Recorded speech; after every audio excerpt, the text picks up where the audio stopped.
আজকের গল্প শেয়াল ও কুমিরের চালাকি। একদিন এক শেয়াল নদীর ওপারে যেতে চাইল, কিন্তু সাঁতার জানে না। সে ভাবতে লাগলো কিভাবে যাবে।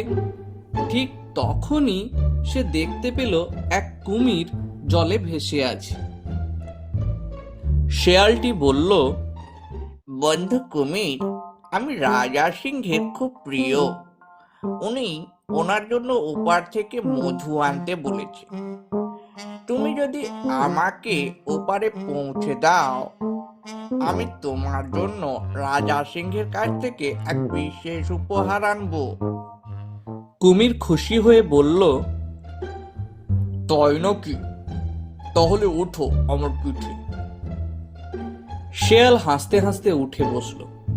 কিন্তু মাঝ নদীতে এসে কুমির বলল, আসলে আমাকে তোমার কলিজা খেতে হবে।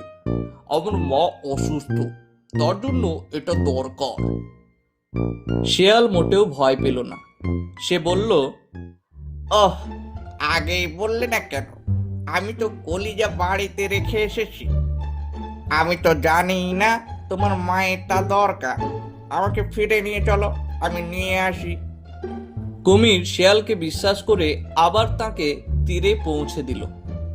আর শেয়াল তখন লাফিয়ে নেমে হেসে বলল, আরে বোকা কুমির, কেউ কি কখনো কলিজা শরীরের বাইরে রাখে?